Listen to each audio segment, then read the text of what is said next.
Episode 151.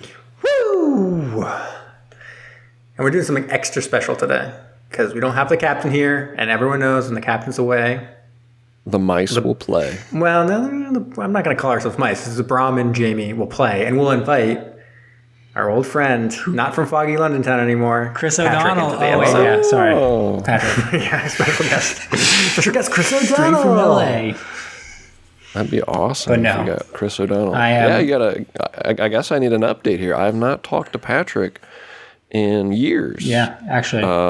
And he's not in Foggy London Town. Update the listeners and update me. Wait, do people know what state you guys live in?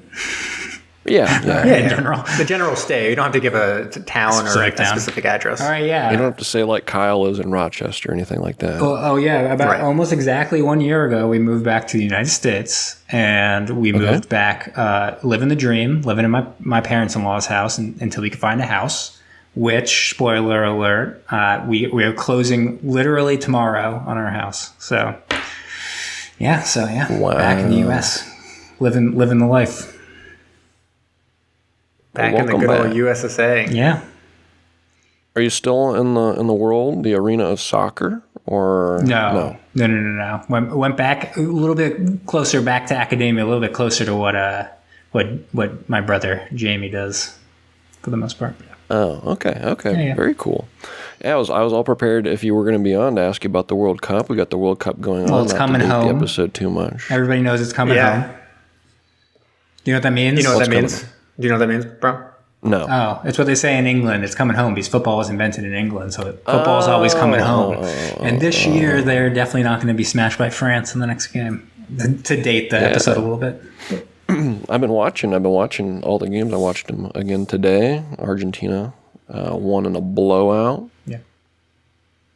Or not Argentina. Portugal.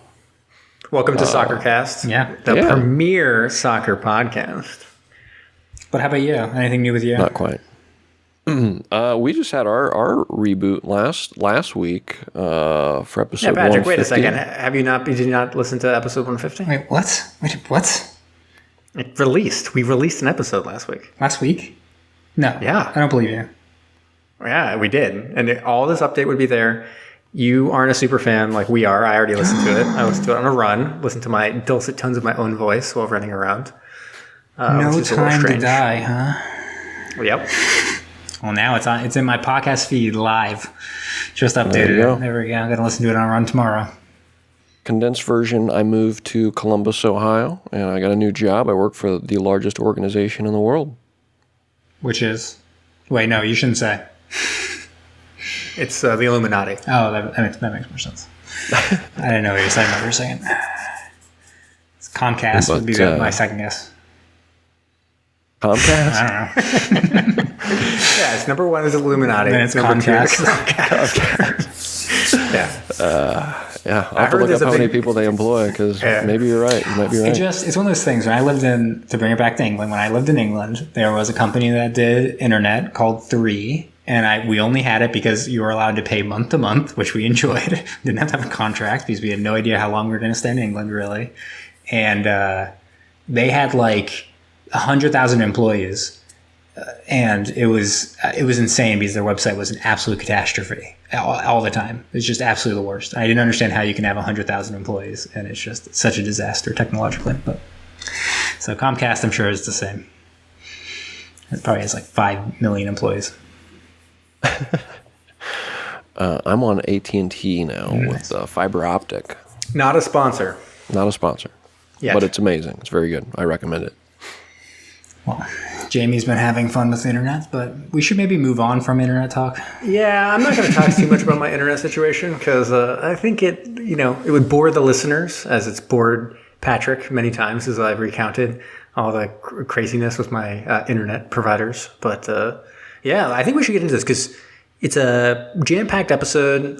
We like to do these ones a little fast, and because spoiler alert, this is not a movie.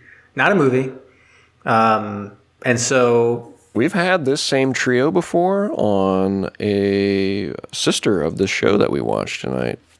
Really? This same trio. You, Patrick, and myself. We did the previous. Was that did Sub Rosa? Sub Rosa, yeah. Wow. Dive, dive, dive, dive! What began as an innocent conversation among friends would soon spiral out of control and later be referred to by future generations as the eighth wonder of the modern world. Mac East Studios takes you on the journey of your lifetime as your captains, the artist formerly known as Brom, Jamie the Ointment, Kyle El Capitan, and the Gruesome Twosome present Submersion.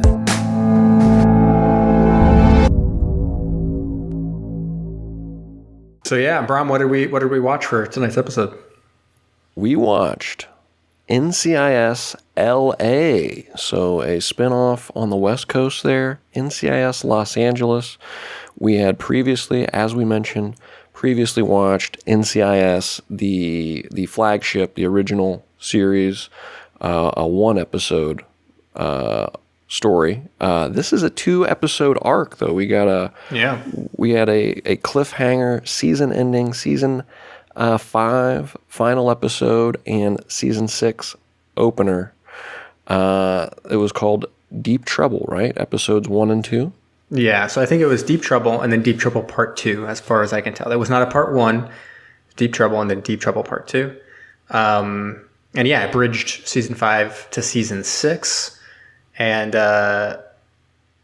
so, yeah, I mean, I think I want to ask, as resident NCIS expert, Patrick, LA is a spinoff of the original NCIS. Yes. Was it the first spinoff, or are there previous spinoffs? No, it was the first spinoff. So this one was, they pitched it, I believe, as the buddy duo of LL Cool J and Chris O'Donnell. The third one was NCIS New Orleans, which was a Bacula vehicle, of course. Everyone knows that. Right. The Bacula vehicle.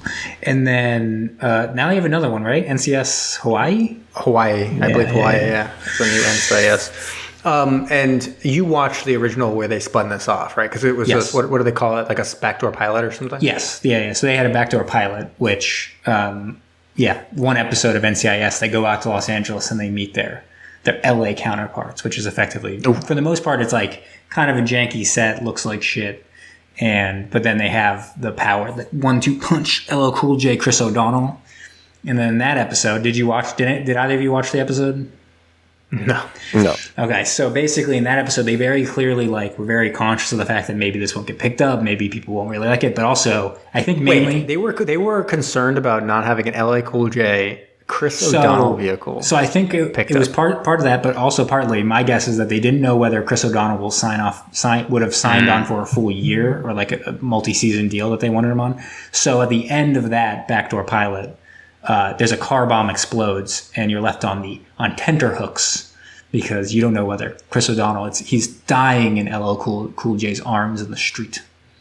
So that's how they end it. So I actually never watched any other episode. I never watched any of the pilots or anything. I wonder if the premiere they have him mention how he recovered from the car bomb. Almost, I mean, they would have to, right? Because everyone would have known. I mean, I don't know. The whole thing seems a little bit.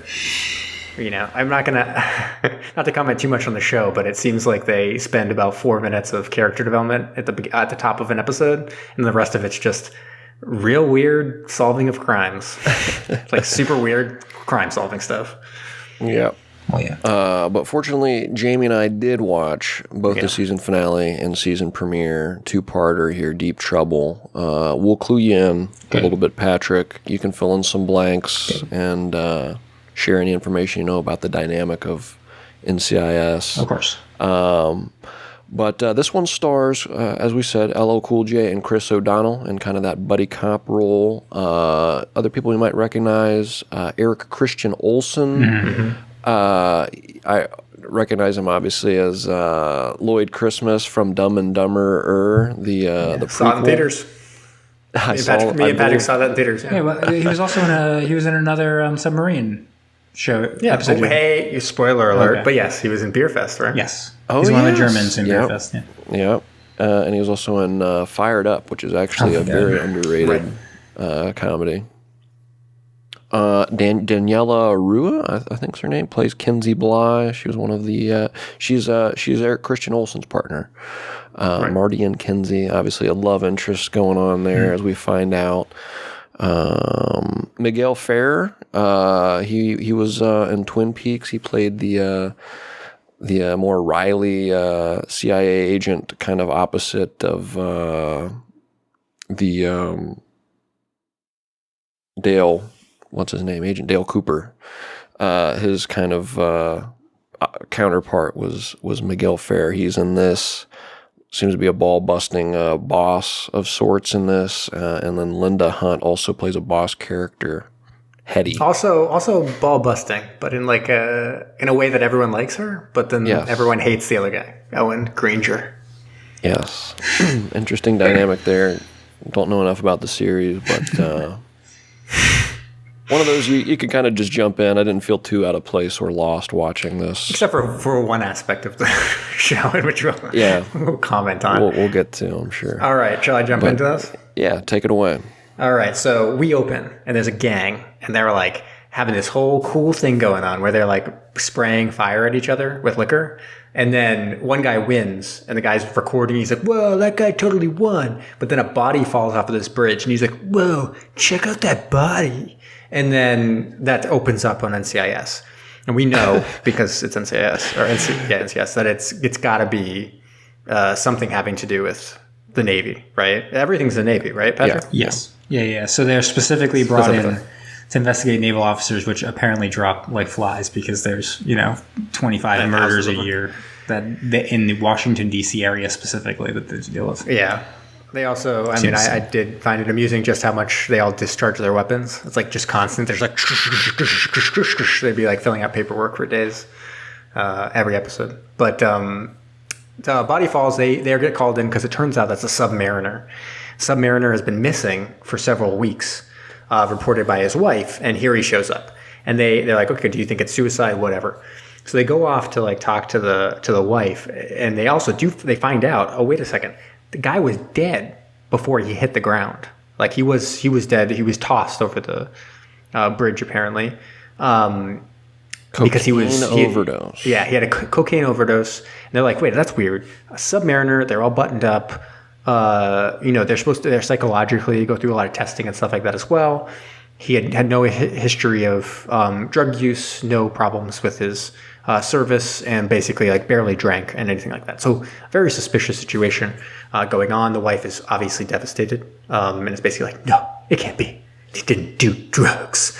And then so they're like a little weirdly acted there. I was like, it almost was kind of coming across that she knew something about what happened to him. Yeah, this was a lady who was very adept at welling her eyes with tears.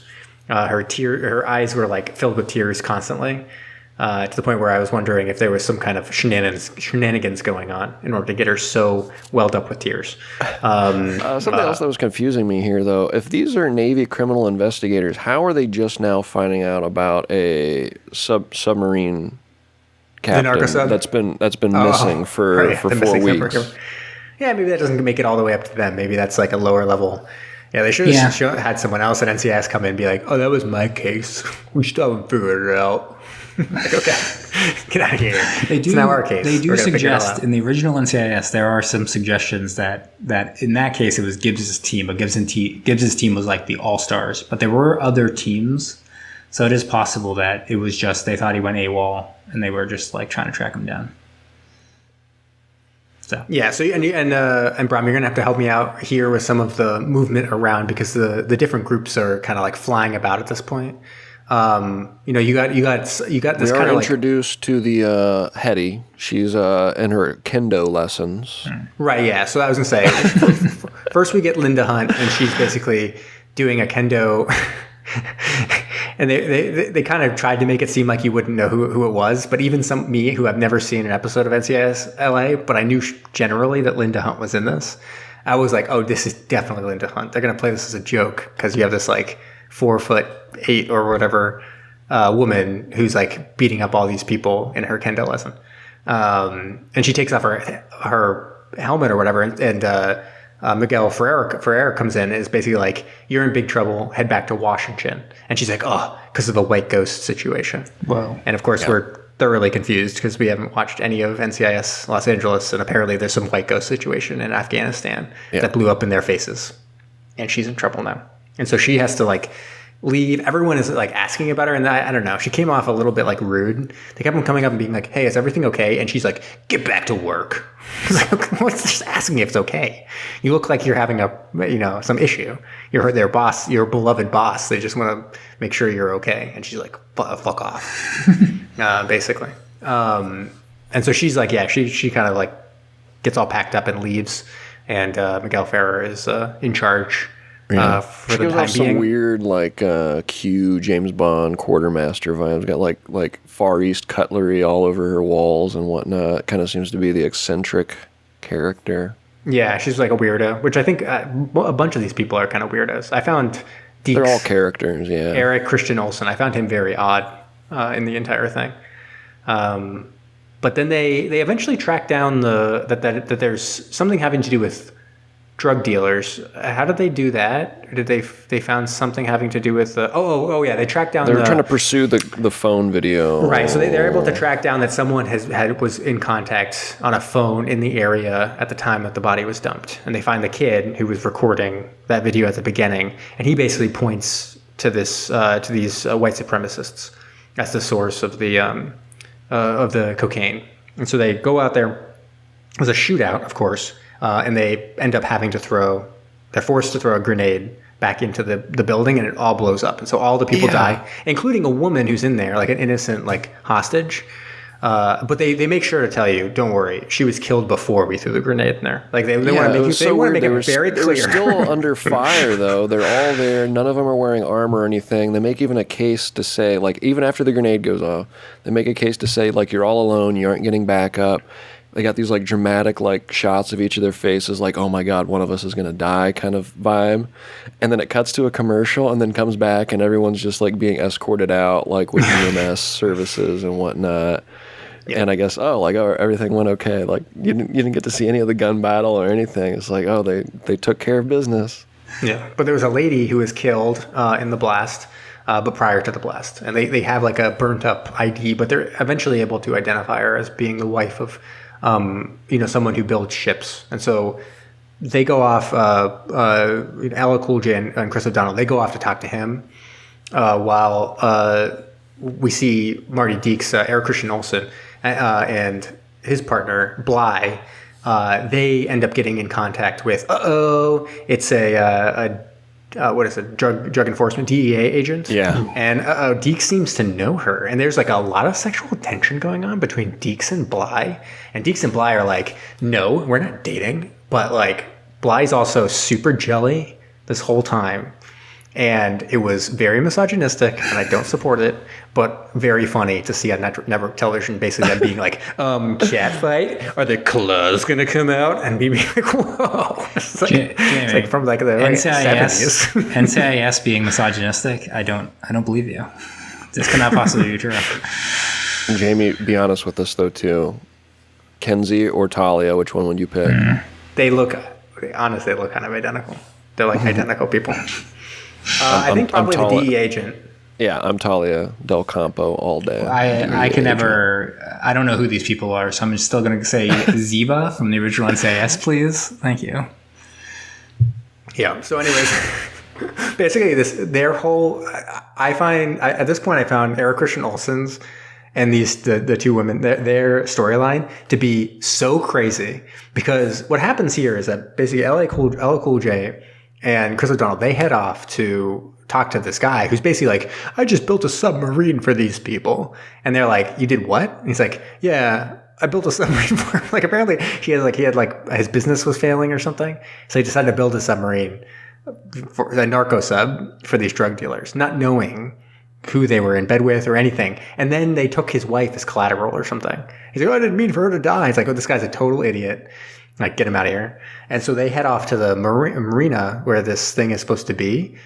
And they end up finding people there. They attempt to arrest them, apparently not very well. Because then they go over, they see the sub, and they're like, okay. Chris O'Donnell's like, okay, I'll go on there. LL Cool J's like, I'm like a little afraid of tight spaces, a little claustrophobic, so I'll stay out here. And Chris O'Donnell finds someone in the sub, shoots him, discharges his weapon, obviously. And then LL Cool J comes in and is like, hey, is everything okay? And then they get kind of ambushed by the two people they arrested inside, but apparently didn't handcuff well enough or whatever. They come in, force them into a front hatch, and launch the submarine. And so, like, you have Eric Christian Olsen off doing bullshit while these two people are trapped in a submarine. And then that's cliffhanger. Right there, that is cliffhanger for the next season. They're off the submarine going off. Are you on the edge of your seat right now, Patrick? I couldn't believe what you just said, that they're now on a rogue submarine. That's unbelievable. Actually unbelievable. A narco sub. And if you saw the computer graphics of that submarine, you'd be like, whoa, was this James Cameron? Is this Avatar? What am I watching? It looked pretty good. Did not. I did want to note something. So I took some notes during the first episode just because some of the stuff was like blowing my mind. So as we take this interlude into episode 2, I did want to say there's a lot of pants jokes. Did you notice this, Brom? Where they were like talking about pants a lot? No, I didn't actually. So at one point they were like, where's your sense of more or less than Jungle Cruise? Probably less. Jungle Cruise had more. But in the end, LL Cool J at one point was like, where's your sense of adventure? About something, yeah. And Chris O'Donnell's like, I must have left them in my sense of self-preservation pants, which is one of the worst jokes I've ever heard. And it basically, my brain broke in half when I heard that joke. I was like, I can't believe anyone would write that and have Chris O'Donnell say it. I can only imagine Chris O'Donnell wrote it himself. I'm like, I'm saying this line. And I was like, okay, fine. I guess you can say that line. They say it with such confidence, though. It's like they just say everything as if they're really feeling themselves. And then the other pants joke I wrote down was they said, "How do you? Oh, that guy's gonna run." They're looking at the drug dealer, and they go, "That guy's gonna run." And LL Cool J turns to Chris O'Donnell and goes, "Do you know how I know he's gonna run?" And Chris O'Donnell says, "Because it's 85 and we're both wearing jeans." It's like, no, you just redeemed yourself because that joke is good. And then he actually does have to run after the guy, and I was waiting for him to be like, fucking jeans. I guess he ran around. But instead he's like, must be late for class. Yeah. So I didn't want to pull those out before we get into the other ones because I found it funny that they have so much banter. They even make fun of how much banter they're having later in the episode. They're trapped in the submarine. It's basically a death trap. It is truly like a dire situation where they're probably going to die, which is probably every episode of NCIS LA. But in the middle of them almost dying, Chris O'Donnell literally cannot stop making jokes, just quipping away as they're like neck deep in water in a submarine. It's so crazy. Okay, so then we open up on episode 2, and it is kind of funny how the dynamic is here because they had to fill it up. They had to fill this episode up with so much bullshit because what's happening now is Chris O'Donnell and LL Cool J are trapped in a submarine, and that's it. That's it. It's like trapped in the submarine. They have to keep on trying to figure out ways of doing stuff. So at one point, LL Cool J hangs like some keys from the ceiling. He's like, I want to know which direction we're going. So the keys are like moving left and right. He's like, oh, we're going here. He's doing a bunch of math because he's a mathlete. They keep on making a point that he's like a math guy, a science guy. And so he's like doing all this math. He's basically like, where are we heading? Where are we heading? And eventually they realize it's a bomb. So like they basically replaced the cocaine on the submarine with fertilizer. Now they created a big bomb, and the people driving it are jihadists. So classic 2000s network television, where it's like some Arab terrorists who are going, and they realize they're heading towards a naval ship to try to blow it up. It was funny as they were going through all the different possibilities of what attack they were doing, and I was like, "You're in LA, aren't they going to just head to San Diego, where there's like a bunch of military stuff?" And the answer was yes. That's exactly where they're heading, to San Diego. To attack an aircraft carrier. So they're sitting there, and eventually, I know everyone on land realizes that they're on the submarine. They're like, oh, what are we going to do? And apparently what they're going to do is solve the mystery of where all these drugs are. So we see Eric Christian Olsen head off and literally track down intricately. First, he like grills the white supremacist in a terrible interrogation scene where he like pretends to have whiskey and like pretends to, tell this guy that he's going to be dying and stuff like that. And eventually the guy gives up exactly where all the drugs are. And they track down the drugs, and they like are able to capture like, oh, all the drugs are here from that submarine. Aren't you happy, guys? And literally everyone at NCIS LA who they're talking to are like, no, no, because LL Cool J and Chris O'Donnell are still on this goddamn submarine, and we just heard that the Navy's going to blow it up. And so everyone's like, oh, yeah, kind of putting a damper on our giant drug bust in the end. Kind of lame that you just said that. And so they had to fill up this whole episode with them like solving a drug bust, which I'm not even sure why the audience would care about it. Because the submarine's the much more interesting aspect of it. Anyways, on the submarine, Chris O'Donnell and LL Cool J, they realize we just got to try to sink the sub. It's a suicide mission, but we got to sink it. So they've like disconnected the batteries at one point to try to slow it down. But the terrorists have like turned around and they turned off the air and the lights or the power in the front of the ship. So now they're going to be like running out of air. So they turn around and say, well, we can use these batteries to blow a hole in the submarine. And they do. So they're able to like punch a hole in the hull. And now, so their whole area is filling up with water. And they're slowing down. And the main captain's like, it's fine. We're going to make it anyways. And eventually he's like, oh, wait, actually, we're not going to make it. We're not going to make it to the aircraft carrier. So we have to open up the front of the submarine, kill them. And then we can use the pumps to get rid of the water. And we can patch the hull. And they're like, okay, good idea. And they open up the door to where Chris O'Donnell and LL Cool J are, and immediately all of them are killed. It's like, it's not even close. Like LL Cool J and Chris O'Donnell immediately kill all three of them.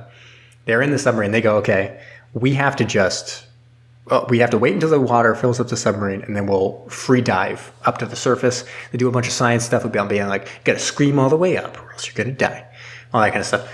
And then in the meantime, the Navy, who's gotten permission to shoot the submarine, they launch a torpedo. So just as the torpedo is going to destroy the submarine, they free dive out of the top of the submarine. And so, NCIS LA is now up in a helicopter looking down. They see that the submarine's been destroyed. They're all crying, tears pouring down their face. As audience members, tears are pouring down our faces too. I was just like, whoa, I've only seen one episode, well, two. But LL Cool J and Chris O'Donnell are my favorite TV characters, and I'm just devastated that they have obviously died. But no, they pop out of the ocean. And then quip after quip by Chris O'Donnell is basically like, looks like you left your keys on that submarine. Looks like we're walking home. And everyone's like, laughs and laughs. And then they end up all coming back together.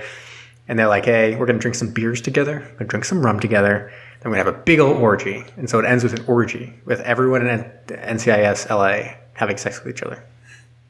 It was hot. Mainly Linda Hunt and LL Cool J. Mainly. I did not think CBS had the guts to do it, but they did. They did it. Goddamn, the Mad Men did it. Yeah. Wow. So that was NCIS, Deep Trouble Part 1 and Part 2. Sorry, NCIS LA. I was going to say. Accurate. Part 1, Part 2. And yeah, it's an insane show. These NCIS shows, how much of NCIS did you watch? Did you watch all of it? No one's watched all of it. It's impossible. That's impossible. There's been 17 seasons of that. It's so just the NCIS. Going, literally, I had to look it up the other day because Gibbs, the guy who plays Mark Harmon, finally left. So there's only one more person, I believe, who's been in every single season, which is their mortician guy, Ducky. I was going to say. He's literally the actor's 90 years old or something like that. He's ancient. It's hilarious that he's the last one standing out of everybody. So no one's ever watched. I watched 9 seasons of NCIS. Who plays the guy that's kind of the heel of all the jokes and whatnot? I only refer to him now as he's DiNozzo is the character's name. I just refer to him as Bull now because that was his second show as Bull. Oh, right, that's right. Yeah, not him. DiNozzo. Sorry. Pick on the guy who looks like Colin Hanks.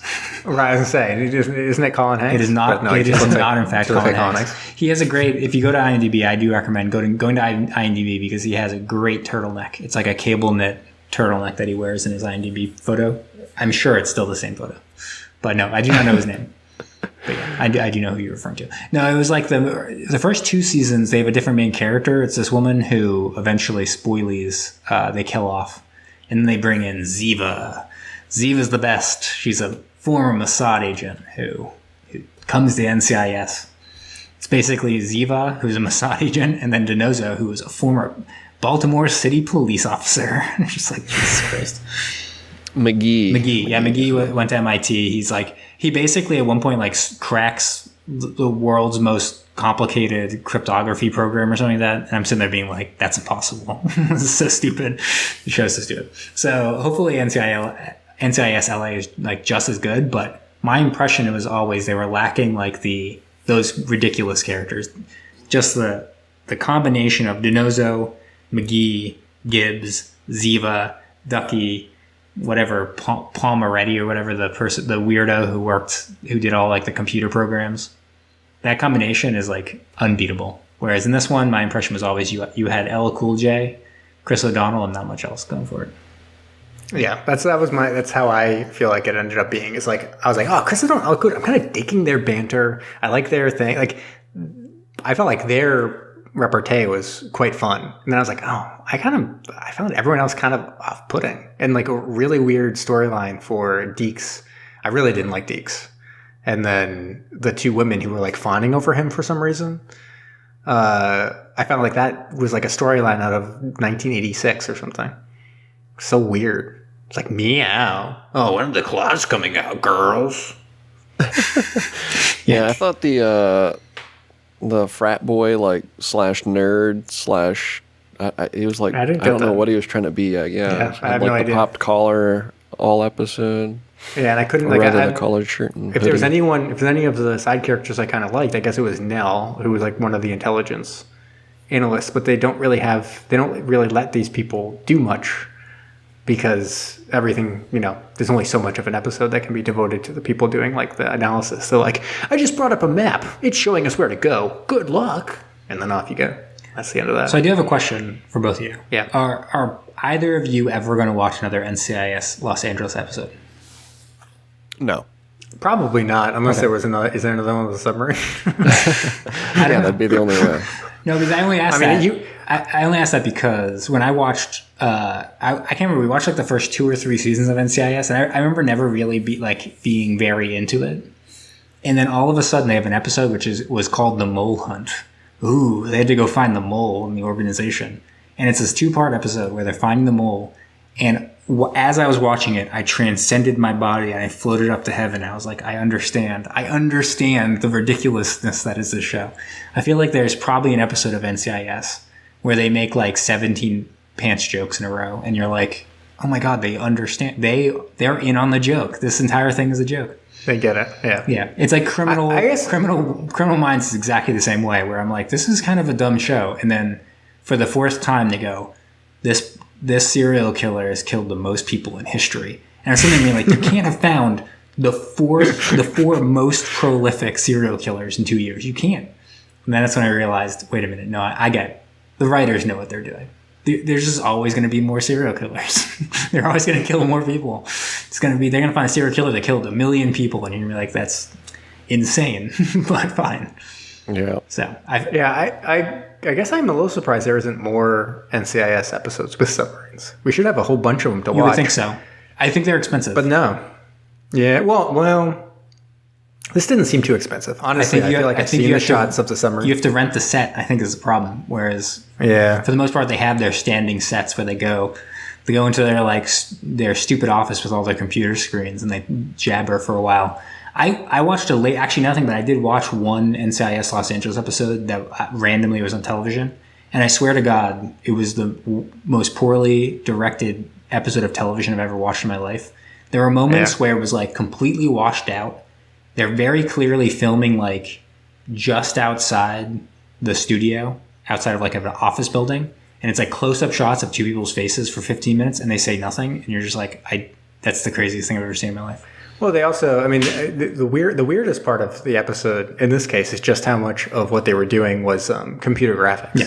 Like at one point they punch a hole in the submarine, and clearly they're not allowed to punch a hole and like spray water through the submarine or whatever set they are. So it's clearly just like computer graphics water, like spraying around them. At one point they're sitting there talking to each other, and they're just like a stream of water. I'm like, that water's fake. That's not even real water. They just like put it on top of the screen or whatever. So that's what you're competing with, is literally filming in broad daylight just outside their studio, on a set, and with CGI. That's what you're competing with. That's why they don't have too many submarine episodes.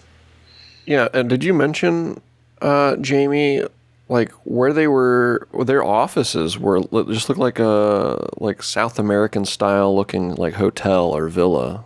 Yeah, it's because they're on a whatever. They're like in a warehouse. Yeah, like at one point I was like sitting there being like, isn't LL Cool J supposed to be like the senior agent or something like that? I'd be like, can't I have an office? They basically had just like a screen put up around them. Yeah, their desks were in the middle of like a giant room. Mm-hmm.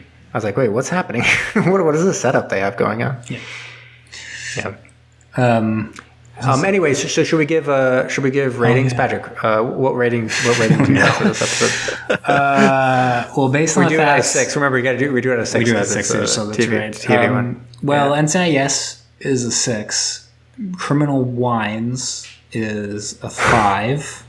So Nice. I'm going to give all of NCIS LA. I think I'm going to give a 4. in general. Really? What about New Orleans? Where does that fall on the Oh, list? I guarantee you that New Orleans is the worst thing you've ever seen in your life. So that's probably I guarantee you that is just an absolute abomination. It's probably CSI Cyber level.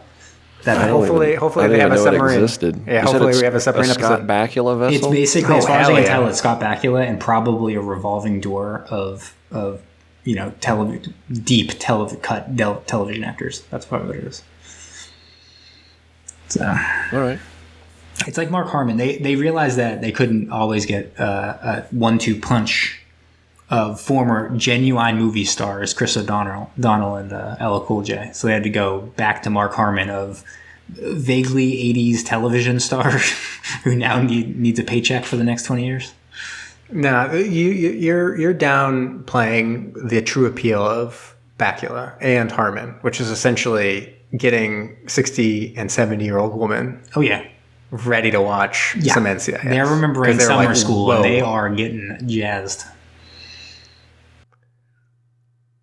All right, Brom, Jamie, what do you what got? are you gonna get? Okay, I go first? You go first. No, do you want to go first? Should I can go go. first?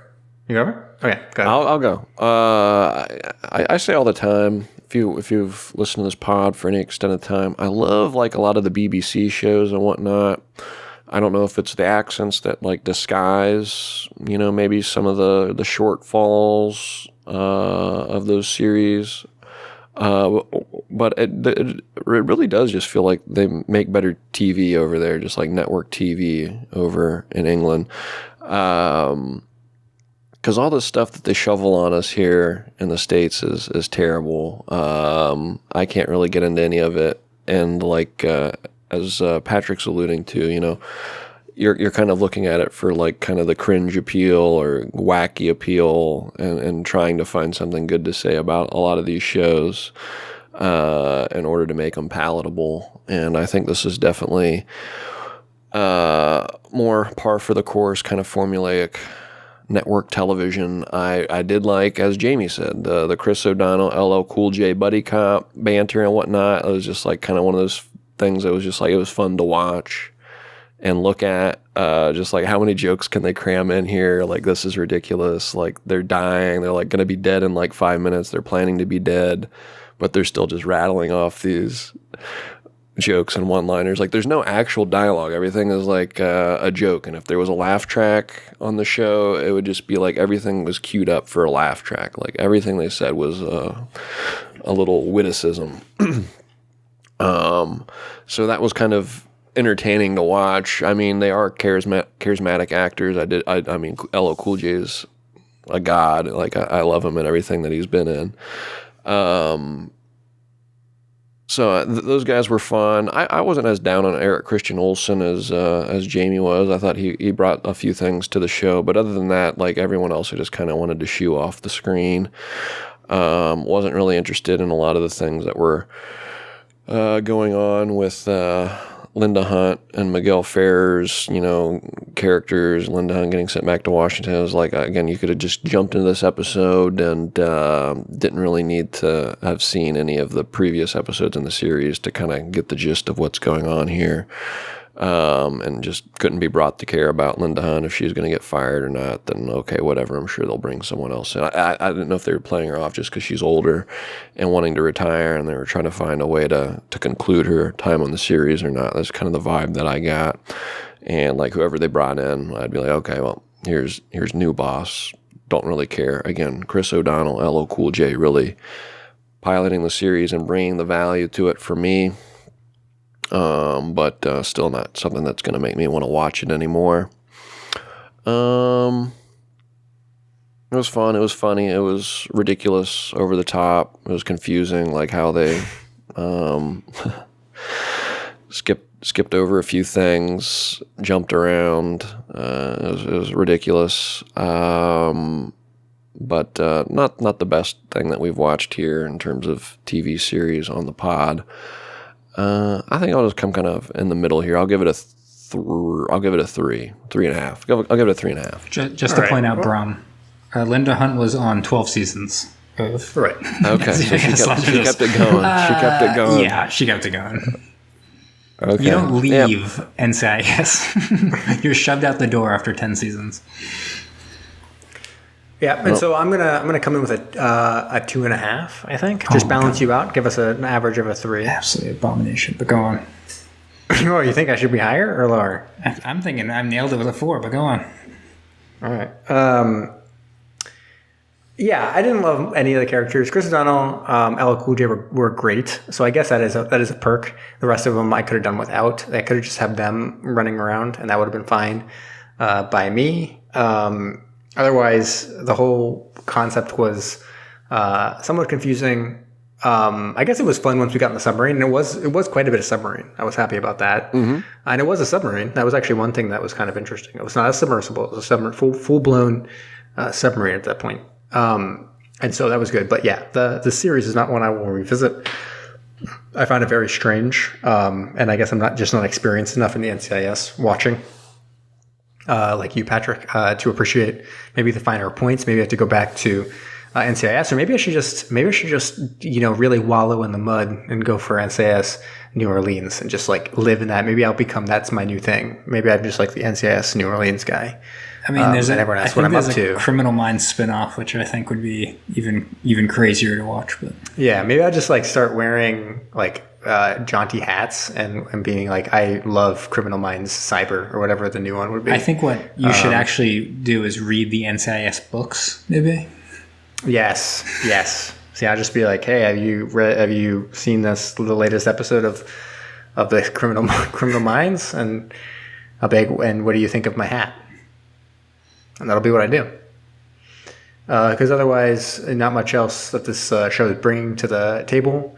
One thing to throw it out there before we move on, in case you were concerned, episode 11 of season 6, Kenzie and Deeks become a couple. Whoa. So I know that was like hinted at, and they were saying, "Oh, we're not boyfriend girlfriend," but which season? Season 6, so 10 episodes after this episode. Question: Do they ever get married? That I don't know. Okay. I mean, I guess we could probably figure that out. Kenzie Bly does have a Wikipedia page. So personal background. That's always the funniest thing of these shows is like McGee, for example, was on, I don't know, like 20 seasons of NCIS. So his character stays around for like ever, even after Denozo and all of them and Ziva and all of them leave. But he eventually like marries someone. They have like kids. He has like an entire family. He goes through like the entire life cycle of being this lonely nerd in the basement, all the way up to like a family man. And Mark Harmon being like, "You're the son I never had." So yeah, so they got married. So they got engaged. Yeah, McGee gets married in the And doing my research for this tonight, I saw that I guess Margot Harshman plays his wife, who played Tawny Dean on Even Stevens.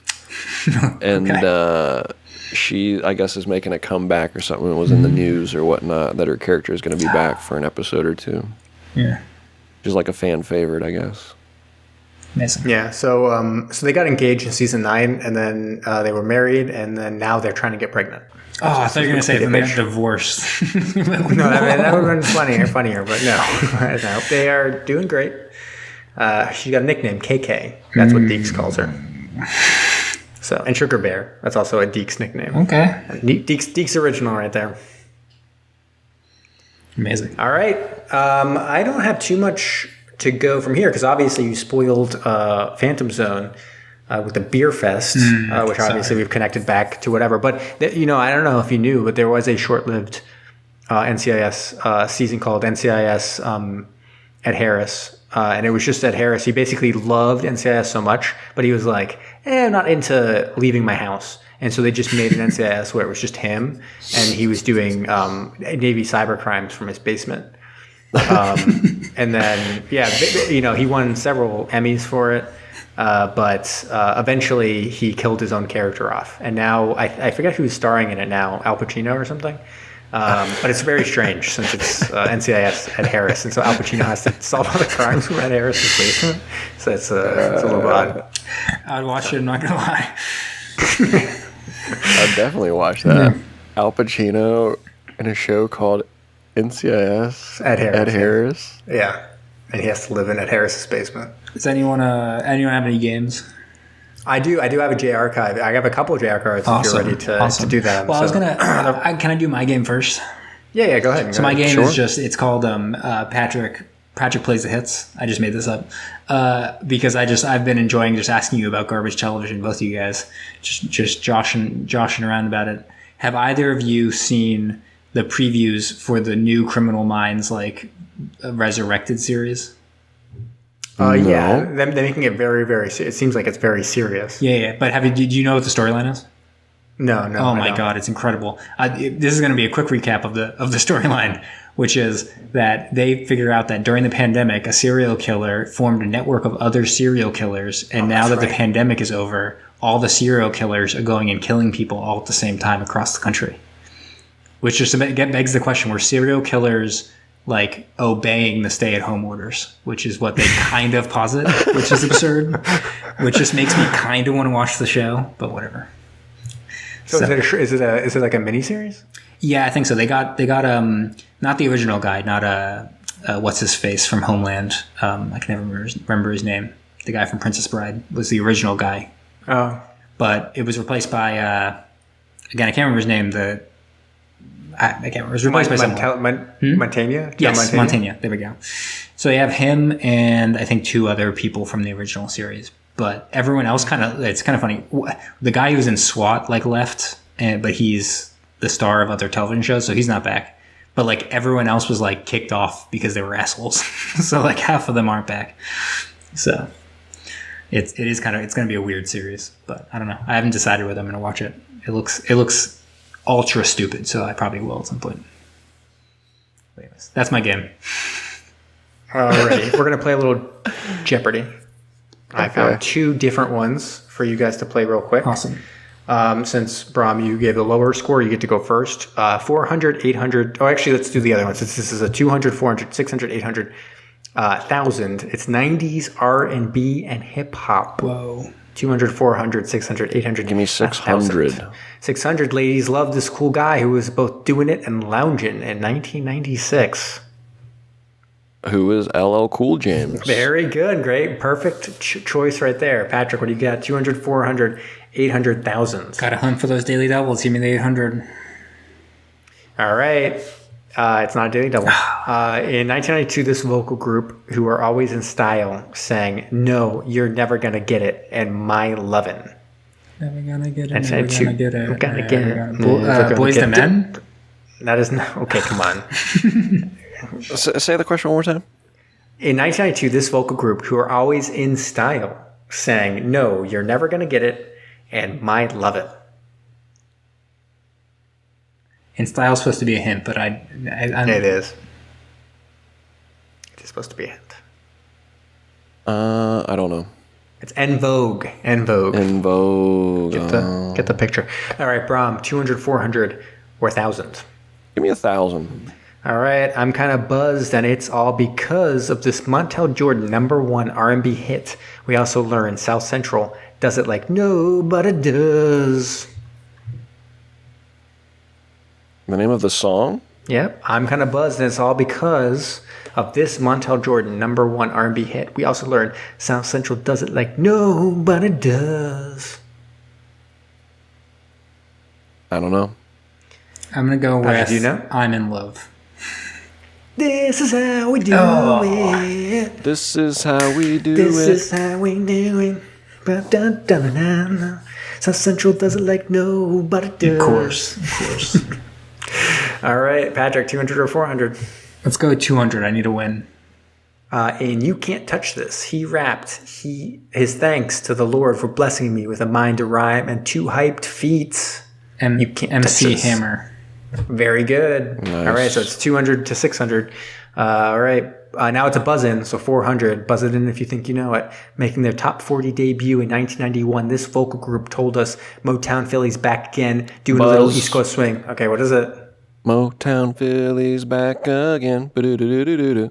Boys to Men. Boys to Men, going yeah. off. That's 1,000 to 200. All right, we're going to move on to the second category for us to go.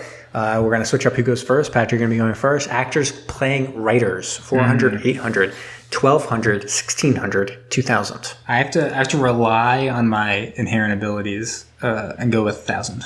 Got to get to catch up. All right, it's not 1,000. 400, 800, 1,200, 1,600, or 12. 2,000 then, definitely. 2000, Chris O'Donnell was in Love and War as a young version of this U.S. novelist who falls for a nurse in World War I. It's a little man named Ernest Hemingway. Very good. We watched that one for a little thing called Bad Movie Twins. That's badmovietwins.com. All right. Brom, 400, 800, 1,200, or 1,600. 800. 800, opposite Toby Jones as Truman Capote, Sandra Bullock played this author, famed for her soul novel. Not anymore soul novel, but at the time, soul novel. Opposite of who? Truman Capote? So opposite Toby Jones as Truman Capote, Sandra Bullock played this author, famed for her soul novel. I don't know. Patrick?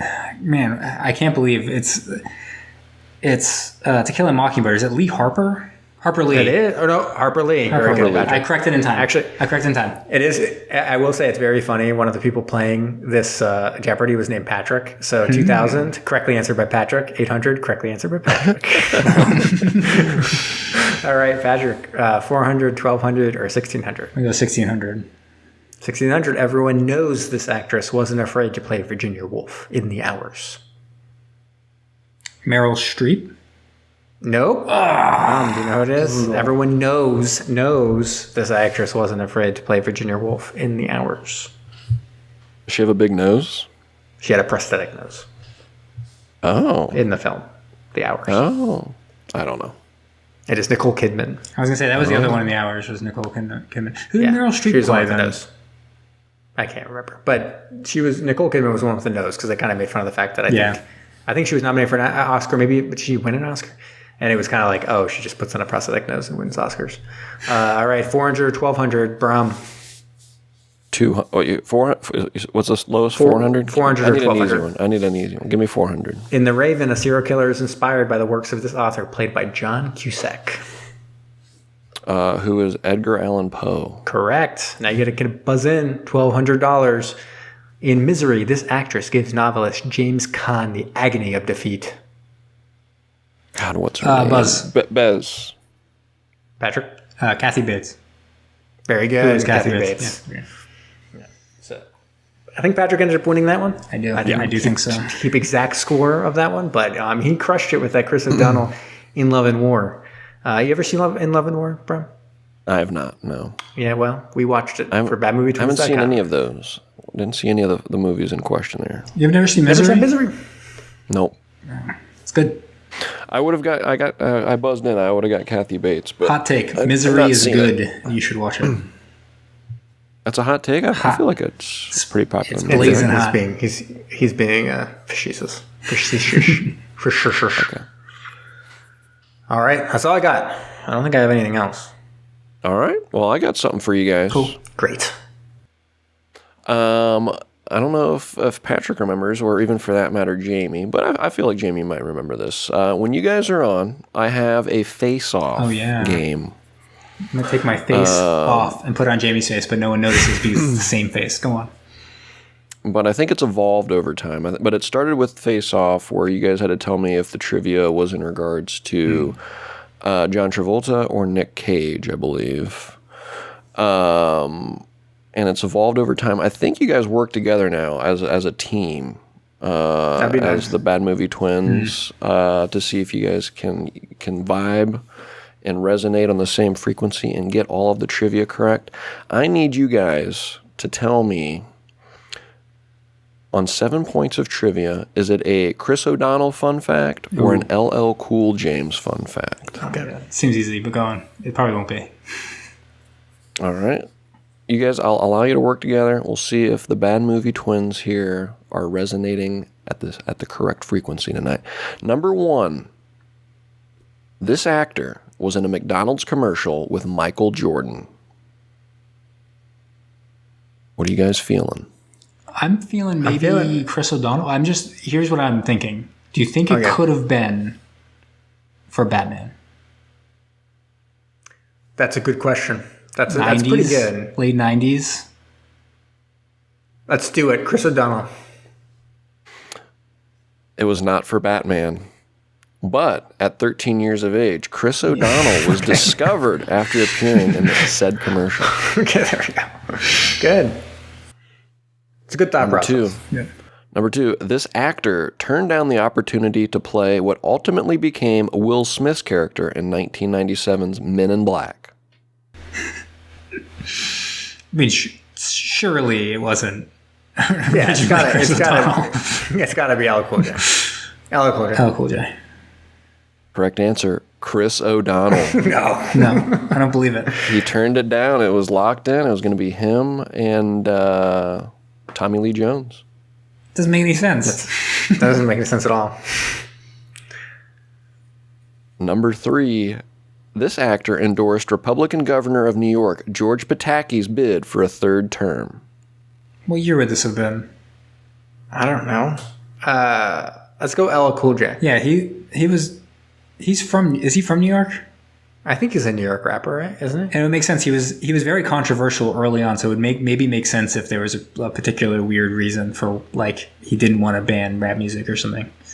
Yeah, LL Cool J. 2002, LL Cool J.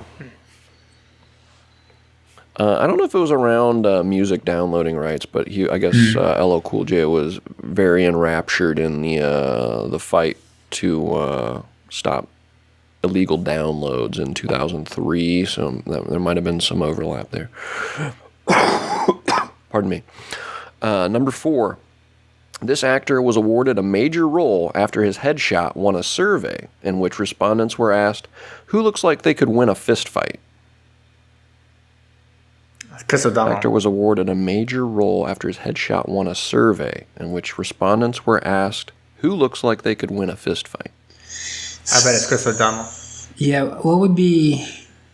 It's either for Robin, or I could imagine that being something because it was such a hot part for Scent of a Woman.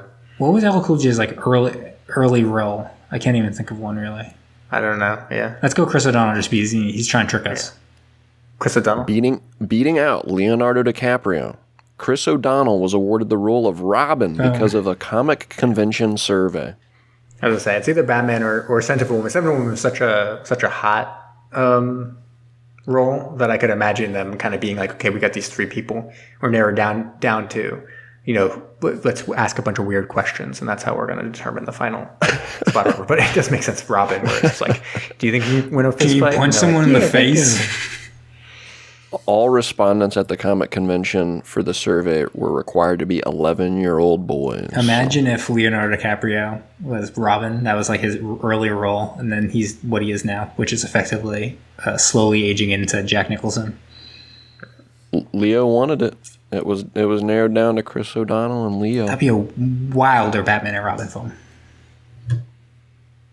And that would have been George Clooney, right? George Clooney and Robin, Chris O'Donnell. No, Robin's first in the Val Kilmer one. Oh, it was Val Kilmer? Yes, Val Kilmer's the one where they introduce Robin. Chris O'Donnell. Yeah. Okay. Number 5. This actor appeared in the introduction to WrestleMania 31. Ooh, 31. You know what? You memorized all the years. What year is that, Jimmy? Well, I didn't give you the year. No idea. Let's just go LL Cool J. I feel like we're light on LL Cool J right now. Let's go to LL Cool J. LL Cool J kicked off WrestleMania in 2015 with a dramatic introduction video. This actor has shared the silver screen with Robin Williams. Robin Williams. Robin Williams and Chris O'Donnell. We're in what together? Robin Williams and LL Cool J. We're in what together? Oh, Toys. Yes. LL Cool J. You got it. Very good. Toys. Jamie getting there. Was that on Bad Movie Twin? Yeah. Yes, And it is. also, Good Movie Twins, which is when we watch movies we loved when we were kids. You loved it as a child? yeah. I never saw it. I always saw the box art and was very intrigued by it. I'm like, ooh, Robin Williams, and it's a movie called Toys. I should like this. It's a weird movie, but when you're a child. It has some positive things about it. Some interesting visuals and all that. And But very number strange. 7, and finally, this actor attended my hometown, Shelby County Fair, when I was a child. When you were a child. So LL Cool J, for sure. You are, what, 54? Sure, LL Cool J, that makes sense. 32. LL Cool J. Correct answer, Chris O'Donnell. Did he say hello? I did not. Did he say hello? And you were like, did get not. out of my face. I was going to say, if we got Why was he that there? one, the only one we would have missed was the one where you lied about LL Cool J not being in Men in Black or whatever. Yeah, It was Chris O'Donnell. Sorry, guys. 5 for 7. Very good, Pretty though. good. it's pretty good. It's a good score. Not your best. Pretty good. You guys have been perfect before, but that means you're just a little out of practice, a little rusty. Means we'll have to have Patrick back on again soon for some other terrible knockoff TV drama. Oh, yeah. I'm always here for television. I'm here for cartoons. Specifically. Cartoons for sure. We got to do cartoon. Oh, my God. And stamp There's 1,000 cartoons. with We separate have all those ones. What was the production company you guys found? Deke. It wasn't Hanna. No, Well, it was like it wasn't Hanna-Barbera. It was the other. It was the other one. It was the one that came after Hanna-Barbera. Yeah, there was like We're talking about Dick, 11. right? There's like 11 shows. Dick. Yeah, I tried to find 10 shows. And I think there was like 11. There's like 11 series that had submarines. yeah, there's weird ones like Frogger. Frogger is the funniest one because Frogger, you can only find one clip online, and it happens to be the clip that is with the submarine, which is crazy. It's a lost series. No one has any episodes. No one knows where it went. Lost Media. Interesting. Well, we'll have to find it. Yeah. It could be a little project. spin-off documentary series of ours. Yeah, the thing I need to find is at one point, I remember once on the treadmill, I used to watch bad movies and just kind of throw them on like Tubi and stuff. And there was one time where I was watching this action film, and they had this, it opens with them, a mission in Panama or something, and the mission goes wrong, and then they transition to them heading back to the United States, and there's just like a one shot of stock footage of a submarine, and then the rest of the movie goes on from there. And so we'll have to find that one for this as well. Oh, boy. All right. Well, thank you so much, Patrick, for joining us tonight. My pleasure. Yeah, I gotta say the timing of this is impeccable. We're like at exactly an hour. It's like unprecedented how quickly we just did that. Yeah, I like it. All right. So I'm feeling Until pretty we meet good. again, Patrick. All right. We'll catch you listeners next week. I have no idea what we're recording, but we're back. We're sticking to it. And we'll be back in the saddle each week for something for you guys to listen to. Patrick, say something funny to close out the episode. Bebop the Shibu.